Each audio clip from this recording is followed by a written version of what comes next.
What's up, guys? Hope everyone is doing exceptionally well. My name's Justin. This is Greatness Unleashed, and I am super excited for today's episode where we are going to talk about the 10 most controversial topics in health and fitness today. This is going to be two parts. We're going to be going through 10 through to 6 today, and we are going to get stuck straight into it. Now, this has been pulled directly from ChatGPT. So it's based on search information, what people are typing into to Google, into websites, what people are talking about. It's taking all that information and it's just spat it out and given me the top 10. And we're going to discuss 5 of those today. Let's start with number 10 of the top 10 most controversial topics in health and fitness today.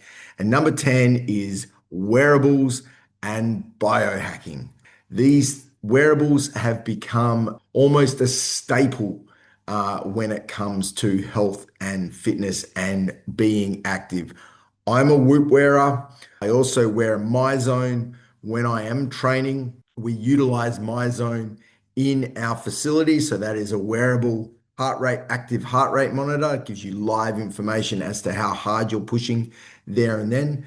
And they have become one of the go-to, I'm going to say, things that you need, that people, I won't say you need, that people are using for their health and fitness.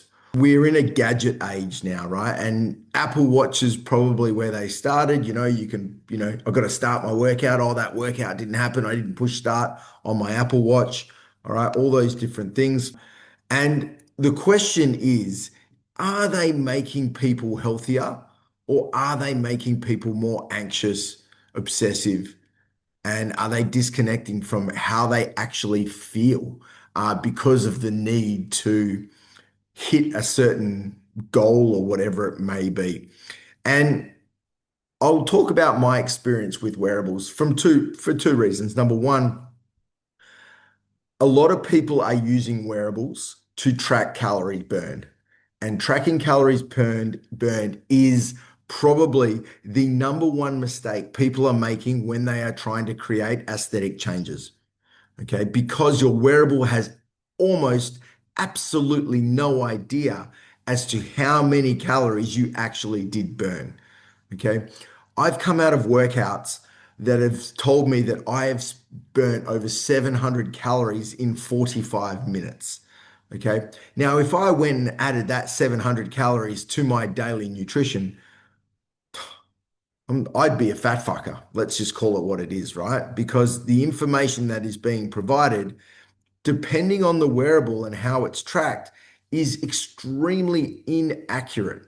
Extremely inaccurate. Some are more accurate than others, but the information that you're getting is not what you're looking at. And what it's also doing is it's also therefore creating this culture around, I need to burn 500 calories in every one of my workouts. And that's just not the case. A workout can be for a variety of different reasons. A slower paced strength or resistance based workout is not going to show a calorie burn as much as going and doing a HIIT session, as an example. But there's so many benefits to that strength training workout.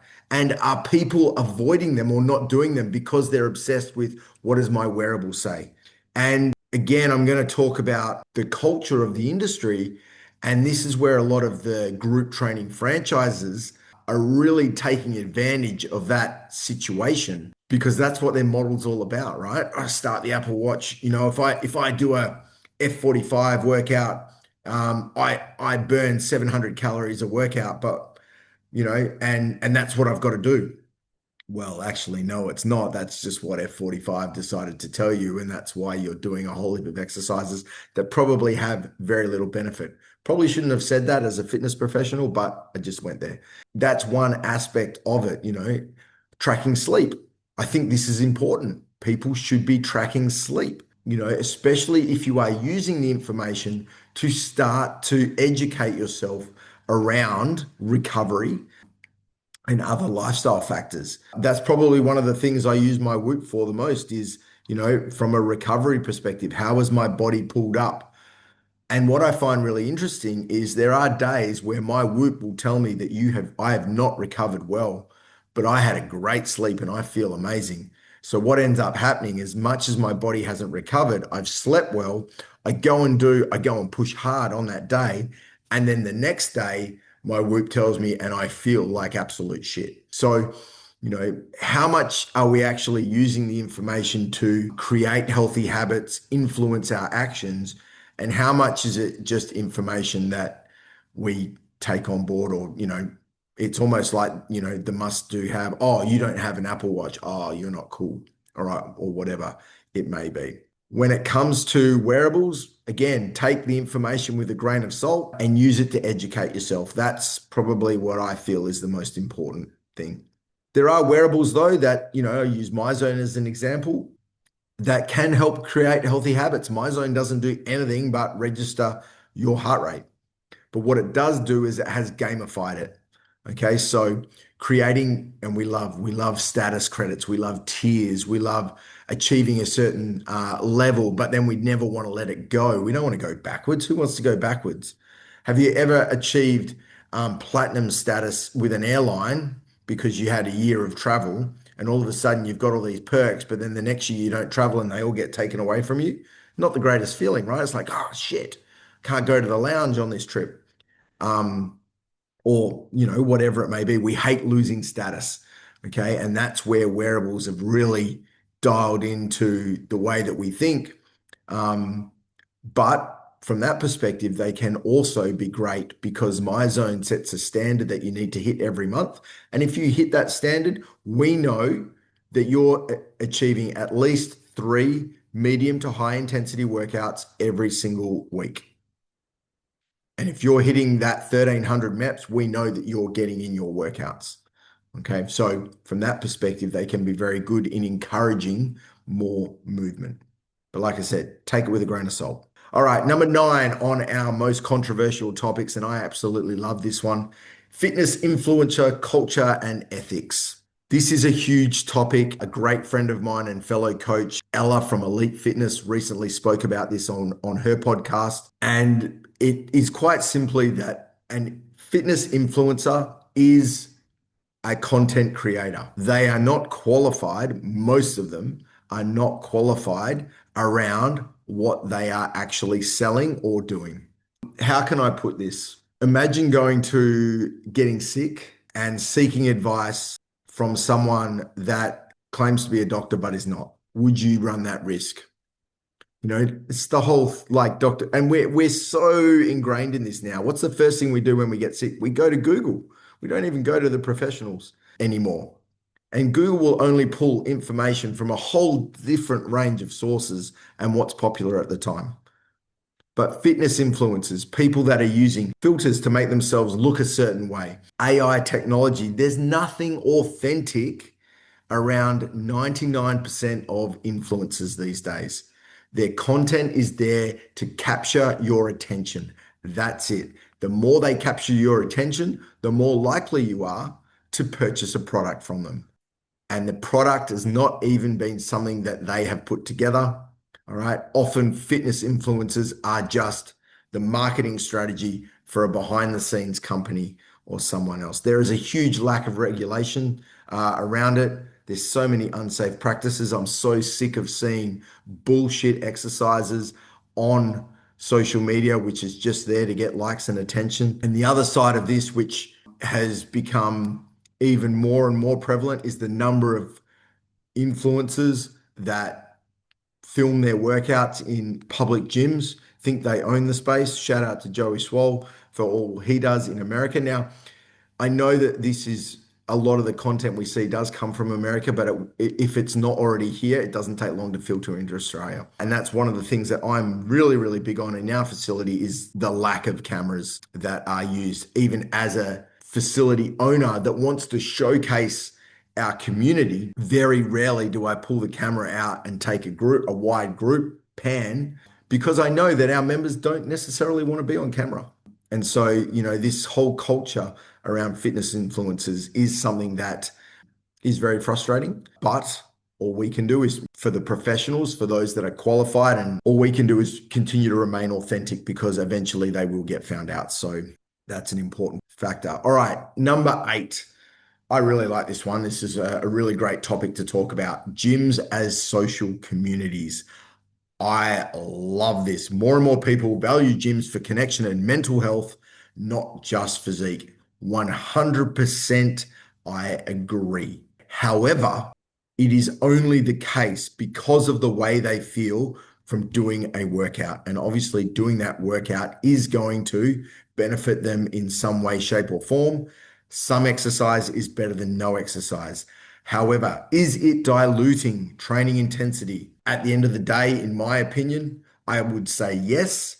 But if it's helping someone's health, mentally or physically, then who am I to judge? We all go to the gym for different reasons, and it's not my place to judge as to why people decide to go to the gym. It's very, very different. An 18-year-old male going to the gym is going for probably very, very different reasons to a 40-year-old mother. At the end of the day, it comes down to they both want some time to themselves to do something that they know is good for them. Some will train hard, some will go for the connection.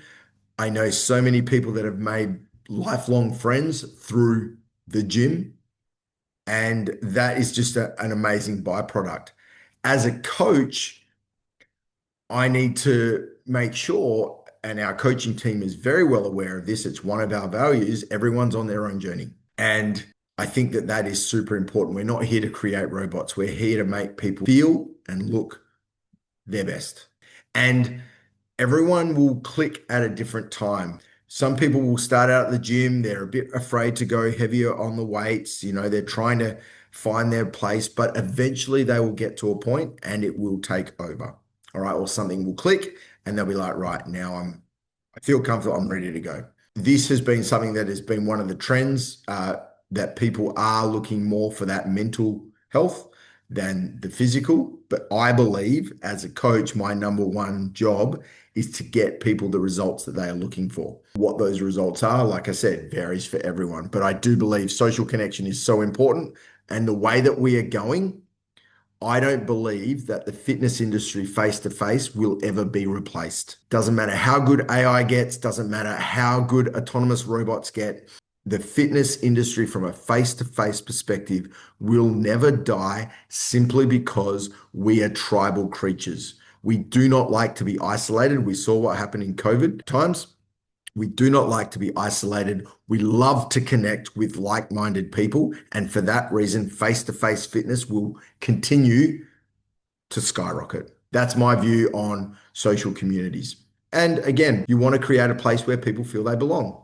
You have your work where you go to work, hopefully because you enjoy it, but you don't get to choose the people you work with. You have a family. Hopefully you love your family. But families have all those different, dynamics, but you don't get to pick your family. The gym can be one of the places that you get to pick and you get to align with like-minded people. And this can be very, very powerful for someone's mental health. So that's number 8. Let's move on. Number 7. We got 7 and 6 to go. Number 6, body positivity versus health standards. Again, this is something I love. It is very controversial. I'm going to say some things in here that might get me in the shit, but let's get at it. All right. Body positivity. This movement has been very, very controversial because there are people that are using it to justify their poor choices when it comes to their health. And then they try and play the blame game. We've got people that are extremely obese calling out airlines because the seats need to be bigger. Body positivity is doing positive things for your body.